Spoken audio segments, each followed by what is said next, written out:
What else, Adam? Can you think of anything? Anonymity and confidentiality. Okay. Two very confusing terms that you have to deal with in your application, and that also apply to the consent process: anonymity and confidentiality.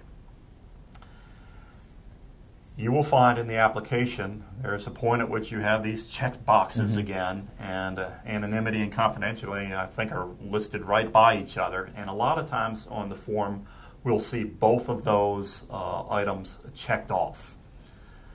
It's rare that you would check off both items. It's very common that you would check off one or the other. Now, confidentiality, it has to do with protecting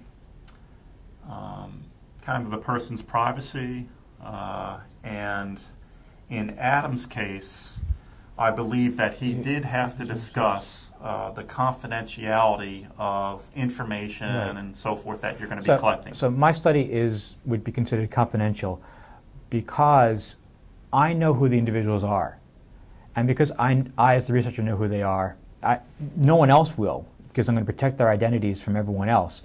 But I will still know who they are, and there'll still be a link between me and the individual. So by virtue of you knowing, I mean, physically, you're going to be interacting with people. You will know their names and so forth.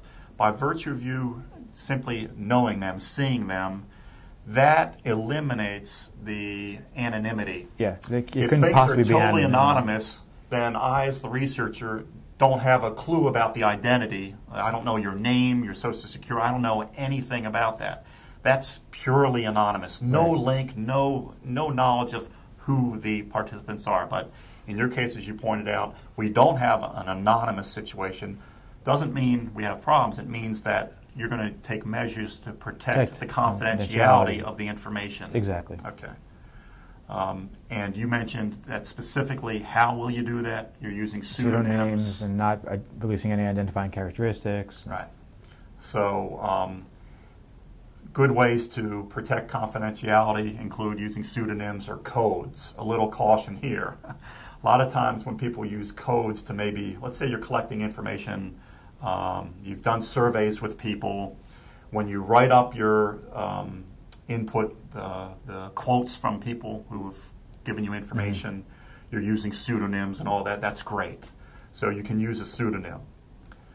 People often will also collect quantitative data, and rather than using pseudonyms, they'll use a code to identify a respondent. When you're using a code, use just random codes. A common mistake that we'll see made sometime is, I'll use the person's initials.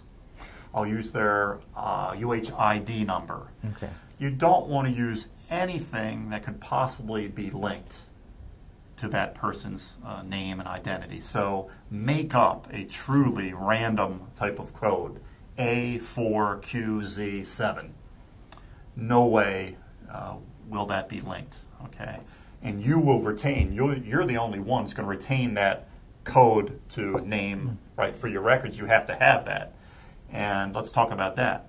What are some ways that we can even protect that, where we have our master list of code with the person's real name linked? Where do you keep that? Where do you not keep that information?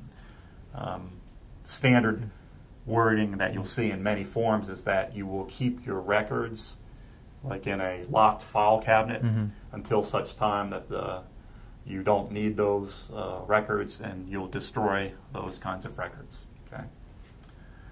Related to that, nowadays, as we're doing right now, a lot of times we use video to collect information and to store information. Depending upon the nature of the video and the audio that you're recording, you may, in your application and in your consent form, communicate that I'm only going to hold on to this video and audio file until such time that I've completed the analysis of the data, at which time I will destroy. Which is actually something that I did. I said that I was going to be recording both my interviews and my focus group, and I was very clear that saying the tapes would be kept until I can transcribe it and analyze the data, and then it'll be destroyed.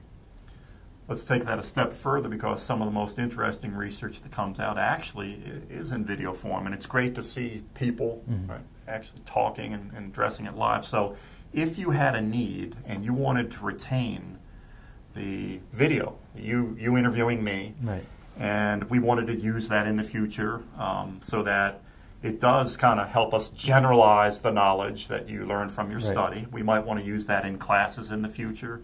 We want to in a conference. We might want to show that. We can do that. It would just require that we get the participants' consent and that they know ahead of time that one of the things that we want to do is not only publish our findings and not only present our findings at a conference and in other venues, but we actually want to use some of the video footage. And again, this is not all or nothing. It doesn't have to be no video or yes you can, no you can't. You can have a participant, depending upon your study, participate in your study, and we'll often see this in the consent process in the form where it says, oh yeah, I agree to participate in the study. And then you have also another permission that says, oh, I agree to let Adam, or the researcher, use the video. Okay. And that way it's kind of two-tiered. Yeah, I'm agreeing to study, but I have the choice. No, but don't use my video. So again, an illustration of there's a balance. It doesn't have to be all or nothing. That way you can get people who want to participate, but who'd rather not be captured and used on video. Okay. All right.